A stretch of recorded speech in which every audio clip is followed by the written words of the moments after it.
네, 미국의 새 대통령 당선인이 확정된 지 이틀째 조 바이든 당선인은 정권 인수 준비에 속도를 내고 있습니다. 트럼프 대통령의 불복 행보와는 무관하게 취임 전 필요한 절차를 밟아가겠다는 계획인데요.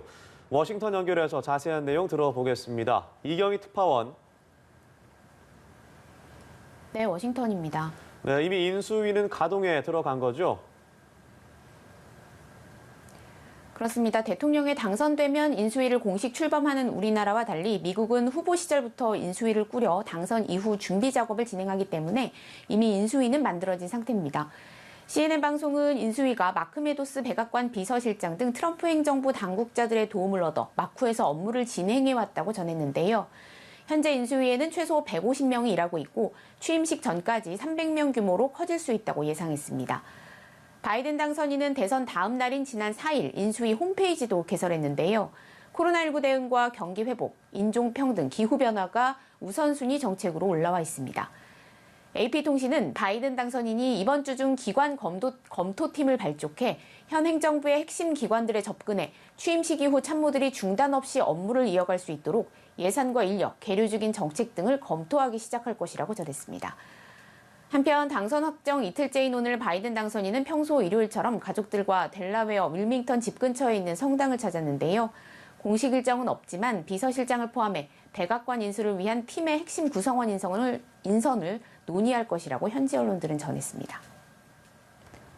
바이든 당선인은 어제 연설에서 코로나19 대응을 첫 번째 과제로 꼽았는데 관련 대응팀을 만든다고요? 그렇습니다. 바이든 당선인은 어제 연설에서 코로나19 대응을 가장 시급한 현안으로 꼽으면서 종식을 위한 과학적 접근을 강조했는데요. 내일 과학자와 전문가로 구성된 대응팀을 발표할 예정입니다. On Monday, I will name a group of leading scientists and experts as transition advisors to help take the Biden-Harris COVID plan and convert it into an action blueprint that will start on January the 20th, 2021. I will spare no effort, none, or any commitment to turn around this pandemic. 바이든 당선인은 대선 전에도 마스크를 의무화해야 한다고 주장하면서 트럼프 대통령과 첨예하게 각을 세웠습니다. 미국의 코로나19 하루 신규 확진자가 12만 명을 넘어서며 연일 최고 기록을 갈아치우고 있는 상황에서 대통령 당선인으로서 취임과 동시에 본격적으로 정책 변화를 시행할 수 있도록 사전 준비를 하려는 것으로 보입니다. 네, 한편 트럼프 대통령은 불복 의사를 굽히지 않고 있는데요.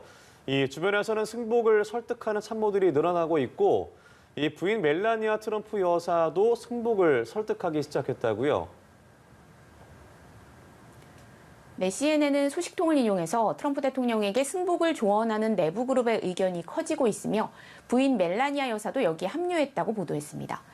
트럼프 대통령의 사위인 제러드 쿠슈너 백악관 선임보좌관도 결과를 수용할 것을 조언하고 있는 것으로 알려졌는데요.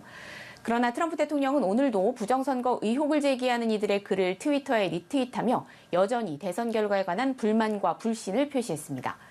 하지만 공화당 내에서도 비판의 목소리가 나오는 등 트럼프 대통령 주변에서는 입장 변화를 촉구하는 요구가 커지고 있습니다. 트럼프 대통령과 앙숙인 밋 롬니 상원 의원은 현 단계에선 부정선거라는 증거가 없다며 민주주의 제도를 지키는 것이 중요하다고 강조했습니다.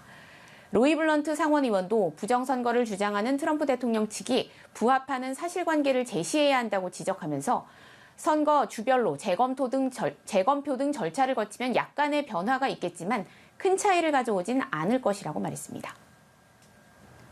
네, 마지막으로 미국 대선 이후 처음으로 미국을 찾은 강경화 장관 소식도 정리해 주시죠.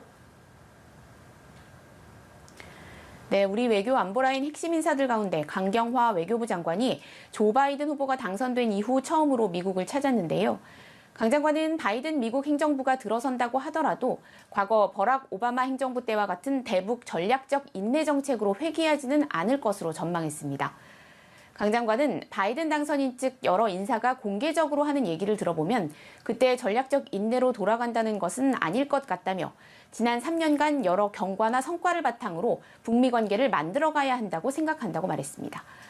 바이든 행정부가 출범하더라도 트럼프 행정부에서 진전을 보인 북미 관계의 연속성이 어느 정도 이어지리라고 관측하면서 앞으로도 한국 정부가 적극적인 역할을 하겠다는 의지를 드러낸 것으로 해석됩니다. 강 장관은 내일 폼페이오 국무장관과의 만남이 예정돼 미국을 찾았지만 바이든 당선인 측 인사들과도 접촉할 것으로 알려졌는데요. 사실상 당선인으로 확정된 만큼 바이든 측 인사들과의 접촉면을 적극적으로 늘려가겠다는 뜻도 밝혔습니다. 지금까지 워싱턴에서 전해드렸습니다.